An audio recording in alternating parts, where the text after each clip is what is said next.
अस्सलाम वालेकुम। नीलम वैली के सफ़र की तरफ जाते हुए एक और ख़ूबसूरत मकाम पंजग्रां के करीब थोड़ा सा आगे हम जब पहुँचे तो ये देखें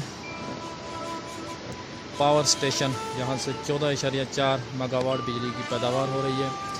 ये दरियाए नीलम है और इसकी खूबसूरती आप अंदाज़ा करें कि यहाँ से इन्होंने क्या किया हुआ है कि पानी नीचे से ऊपर लेके गए हुए हैं और ऊपर से वापस प्रेशर के साथ नीचे आके 14.4 मेगावाट बिजली की पैदावार यहाँ बनाई जा रही है।